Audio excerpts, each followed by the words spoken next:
नाज़रीन आदाब 31 मार्च 2023 मुताबिक 8 रमज़ान अवधनामा वॉइस एडिशन में आपका खैर मकदम है। मैं मुझसे रजा और आप समाअत फरमाने जा रहे हैं अवधनामा में शाये अहम खबरों के खास हिस्से। जुमेरात को गुजरात, महाराष्ट्र और मगरबी बंगाल से तशद्दुद, पथराव और आतिशजनी के वाक़यात मौसूल हुए। महाराष्ट्र के जलगांव में नमाज के दौरान मस्जिद के बाहर तेज आवाज में गाना बजाना करने पर दो फिरकों में तनाज़े हो गया। दोनों फिरके आपस में मुतसादिम हो गए, जिसके सबब मुतादिद अफराद जख्मी हो गए। इसके अलावा गुजरात के वडोदरा और मगरबी बंगाल के हावड़ा शहर में भी दो फरीक दरमियान तसादुम की खबर मौसूल हुई है। आगजनी और तोड़फोड़ के बाद महाराष्ट्र में 45 अफराद को गिरफ्तार कर लिया गया है। मध्य प्रदेश के इंदौर के पटेल नगर में वाक़े एक कदीम मंदिर के अहाते में बने बावड़ी में बहुत से अकीदतमंद गिर गए। इस हादसे में 13 अकीदतमंदों की मौत हो गई और तकरीबन उतने ही तादाद में अकीदतमंद जख्मी हुए हैं। बताया गया है कि बावड़ी की गहराई 30 फीट से ज्यादा है, हालांकि इसमें पानी की मिकदार निस्बतन कम है। वाक़े के बाद बावड़ी में सीढ़ियां और रस्सियां डालकर राहत और बचाव का काम शुरू कर दिया गया। वाक़े की तहकीकात की हिदायत दे दी गई है। वहीं आंध्र प्रदेश के मगरबी गोदावरी जिला के तिनकु मंडल के दुआ गांव में वाक़े वीणु गोपाला स्वामी मंदिर में रामनवमी की तकरीबात के दौरान आग लग गई। बताया जा रहा है कि मंदिर में रामनवमी के त्यौहार के लिए लगाए गए पंडाल में शॉर्ट सर्किट की वजह से आग लगी है। ताहाल किसी भी जानी नुकसान की कोई खबर नहीं है। दिल्ली के जहांगीर पूरी इलाके में दिल्ली पुलिस की जानिब से रामनवमी का जुलूस निकालने की इजाजत नहीं दिए जाने के बावजूद हिंदू बिरादरी ने जुमेरात के रोज जुलूस निकाला, जिसमें बड़ी तादाद में लोगों ने शिरकत की। दरियासना किसी भी सूरत हाल से निपटने और अमन व अमान को बरकरार रखने के लिए दिल्ली पुलिस के अहलकारों की बड़ी तादाद में तैनाती की गई। बता दें कि गुज़िश्ता साल इस इलाके में रामनवमी के जुलूस के दौरान तशद्दुद बर्पा हो गया था, लिहाजा पुलिस इस मरतबा हिफाजत के पुख्ता इंतजाम किए थे। कबल अज़ीज़ दिल्ली पुलिस ने पीर के रोज श्री राम भगवान मूर्ति जुलूस निकालने की इजाजत नहीं दी थी। इसी के साथ इसी इलाके के एक पार्क में रमजान के दौरान नमाज अदा करने की इजाजत देने से भी इनकार कर दिया था। वज़ीर आला योगी आदित्यनाथ ने आज जिला गोरखपुर के योगी राज बाबा गंभीर नाथ ऑडिटोरियम और सकाफती मरकज में रेशम एग्रीकल्चर फेयर 2023 का इफ्तिताह किया। इस मौके पर उन्होंने 11 करोड़ 38 लाख रुपए की लागत से 18 चक्की पालने की इमारतों, 36 कम्युनिटी इमारतों और 9 थ्रेडिंग मशीन शेडों का इफ्तिताह और संगे बुनियाद रखा। वज़ीर आला ने 10 मुस्तहिकीन में रेशम कीड़े पालने के घर के लिए ग्रांट की रकम भी तकसीम की। इलाहाबाद हाई कोर्ट ने गाजियाबाद में गोश्त की दुकानों और मस्बा खानों के मुबैना गैर कानूनी ऑपरेशन पर मरकज और उत्तर प्रदेश हुकूमत को नोटिस जारी करते हुए उनसे जवाब तलब किया है।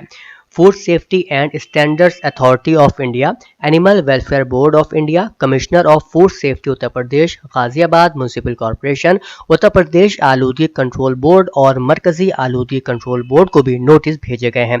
जवाब दहिंदगान को 3 मई तक जवाब दाखिल करने की हिदायत दी है। बॉम्बे हाई कोर्ट ने जुमेरात को फिल्म अदाकार सलमान खान और उनके अमले के खिलाफ 2019 में एक सहाफी को धमकी देने की शिकायत पर फौजदारी कार्रवाई को मंसूख कर दिया।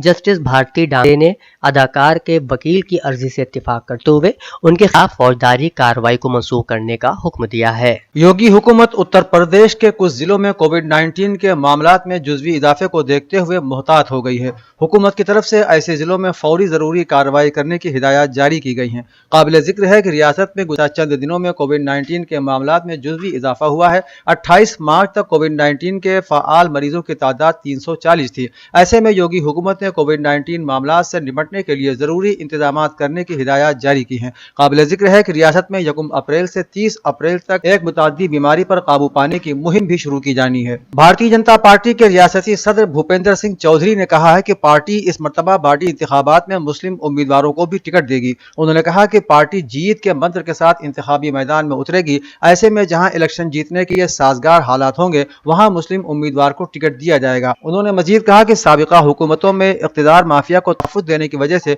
लोगों ने माफिया के खिलाफ गवाही नहीं दी, लेकिन अतीक की सजा बेहतर अमन अमान का नतीजा है। मौलाना Khalid Rashid Firangi Mahali, chairman Islamic Centre of India ने सेंटर में जमा हुई जरूरतमंद खवातीन को तोहफे रमजान तकसीम किया। इस मौके पर उन्होंने कहा कि रोजा एक ऐसी इबादत है जिसके जरिए इंसान के बुलंद अखलाक की तरबियत भी होती है। रोजे से खौफ खुदा, तकवा, सब्र, हमदर्दी, गमखारी, कुव्वत बर्दाश्त, ताउन और इमदाद बाहमी जैसे आला औसाफ पैदा होते हैं। उन्होंने कहा कि वो तमाम अफराद खुश नसीब हैं जो माह رمضان میں ضرورت مندوں کی مدد کرتے ہیں۔ ادارہ مقصد حسینی لکھنؤ میں ہر سال کی طرح اس سال بھی نورانی کلاسز کا اہتمام کیا گیا ہے۔ یہ کلاسز روزانہ بعد از نماز مغربین اپنے وقت مقررہ پر شروع ہو جاتی ہیں، جس میں مختلف موضوعات پر علماء کرام درس دیتے ہیں۔ ادارہ مقصد حسینی کے صدر مولانا سید رضا حسین رضوی نے آج درس قرآن میں روزے کا فلسفہ اور تقویٰ کے موضوع پر گفتگو کی۔ انہوں نے طلبہ اور طالبات کو مخاطب کرتے ہوئے کہا کہ اللہ نے روزے کو اس لیے واجب قرار دیا ہے تاکہ انسان متقی اور پرہیزگار بن جائے۔ اللہ نے بھی قرآن میں روزے کے واجب ہونے کی یہی وجہ بیان کی ہے،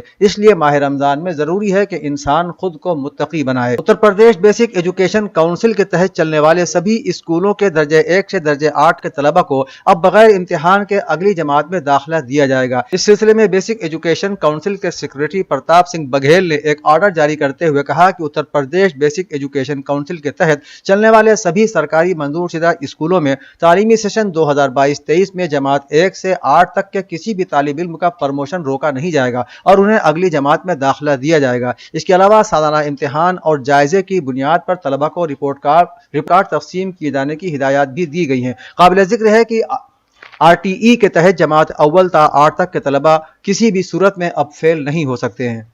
اوزرامہ کے جہانما صفحے کے مطابق جنوبی فلپائن میں بدھ کو دیر رات 200 سے زیادہ افراد کو لے جانے والے ایک جہاز میں آگ لگنے سے ہلاک ہونے والوں کی تعداد اب تک 29 ہو گئی ہے۔ فلپائن کے کوسٹ گارڈ کے حکام نے جمعرات کو یہ اطلاع دی۔ حکام نے بتایا کہ ایک مسافر اور مال بردار جہاز موانگا شہر سے جولو جا رہا تھا، جس میں مقامی وقت کے مطابق رات 10:40 پر آگ لگ گئی۔ جہاز میں مختلف مقامات سے 18 جلی ہوئی لاشیں ملی ہیں اور 11 لاشیں سمندر سے نکالی گئی ہیں، جبکہ 230 مسافروں کو بچا لیا گیا ہے۔ ہلاک شدگان میں 6 بچے بھی شامل ہیں۔ جہاز کے مینیفیسٹ کے مطابق جہاز میں 205 مسافر اور عملے کے 35 افراد سوار تھے۔ حکام آگ لگنے کی اصل وجہ جاننے کی کوشش کر رہے ہیں۔ ڈان اخبار کی رپورٹ کے مطابق جو بائیڈن نے وائٹ ہاؤس کی سربراہی میں دوسری ڈیموکریسی کانفرنس کے موقع پر کرپشن کے خلاف جنگ میں مدد، آزادانہ اور شفاف انتخابات کے لیے تعاون اور ٹیکنالوجی کے فروغ میں مدد کے لیے $69 کروڑ فنڈنگ کے منصوبے کا اعلان کیا ہے، جو جمہوری حکومتوں کے لیے سود مند ہے۔ امریکی صدر نے 2021 میں منعقدہ اسی طرح کے اپنے آخری پروگرام میں $40 کروڑ کے منصوبے کا اعلان کیا تھا۔ جو بائیڈن نے کہا کہ ہم اس وقت تاریخ میں دھارا پلٹنے کے موڑ پر ہیں۔ اسلامی جمہوریہ ایران کے وزیر خارجہ حسین امیر عبداللہیان نے بدھ کے روز روسی پارلیمنٹ میں خارجہ امور کمیشن اور لبرل پارٹی کے سربراہ سے ملاقات کی۔ اس ملاقات میں انہوں نے روسی صدر ولادیمیر پوتن کے دورہ ایران اور رہبر انقلاب اسلامی سے ان کی ملاقات کو دو طرفہ تعلقات کے تناظر میں بہت اہم قرار دیا اور کہا کہ ایران اور روس کے پارلیمانی کمیشنوں میں اعلیٰ درجے کے عہدیدار موجود ہیں اور اب مختلف سطح پر ملاقاتوں اور رابطوں میں بھی تیزی آ گئی ہے۔ اس ملاقات میں روسی پارلیمنٹ میں خارجہ امور کمیشن کے سربراہ نے بھی اپنے ملک کے ساتھ ایران کے شفاف تعاون پر اس کی قدردانی کی۔ تائیوان کی صدر وسطی امریکی ممالک کے دوران نیو یارک پہنچ گئی ہیں۔ ادھر چین نے کہا ہے کہ اگر انہوں نے اعلیٰ امریکی حکام سے ملاقات کی تو چین جوابی اقدام کرے گا۔ تائیوان کی صدر سائی انگ وین کا دورہ امریکہ ایسے وقت میں ہو رہا ہے کہ جبکہ چین نے دھمکی دے رکھی ہے کہ اگر انہوں نے امریکی ایوان نمائندگان سے ملاقات کی تو اس کے خلاف جوابی کارروائی کی جائے گی۔ اطلاعات کے مطابق وہ سنیچر تک نیو یارک میں قیام کریں گی اور وسطی امریکہ سے واپسی پر لاس اینجلس بھی جائیں گی۔ واشنگٹن میں چینی سفارت خانے کے ناظم الامور نے کہا ہے کہ انہوں نے اس بارے میں متعدد بار امریکی حکام سے براہ راست بات کی اور انہیں متنبہ کیا ہے کہ سائی کے دورے امریکہ سے چین کے بنیادی مفادات کی خلاف ورزی ہوتی ہے۔ نیوزی لینڈ کے باشندوں کے لیے ان کی ڈیجیٹل شناخت کو آسان اور محفوظ بنانے کے لیے جمعرات کو ایک نیا قانون منظور کیا گیا۔ ڈیجیٹل اکانومی اور کمیونیکیشن منسٹر نے کہا کہ digital identity services trust framework bill اس بات کو یقینی بناتا ہے کہ ڈیجیٹل سسٹمز پر بھروسہ کیا جائے، چاہے بینک اکاؤنٹ کھولنا ہو، میڈیکل ہسٹری شیئر کرنا ہو، آن لائن کاروبار کرنا ہو یا سرکاری خدمات کے لیے کوئی درخواست دینی ہو۔ محترمہ اینڈرسن نے کہا کہ ہم جانتے ہیں کہ نیوزی لینڈ کے باشندے اپنی شناخت کی معلومات پر کنٹرول چاہتے ہیں، نیز کمپنیاں اور خدمات کے ذریعے اس کا استعمال کیسے کیا جاتا ہے، یہ بل اسے آسان اور محفوظ بنانے میں پوری طرح سے مدد دے گا۔ اودھ نامہ میں شائع مضامین کو مکمل طور پر پڑھنے کے لیے اودھ نامہ کی ویب سائٹ www.avodhnama.com پر وزٹ کریں اور ای پیپر پر کلک کریں۔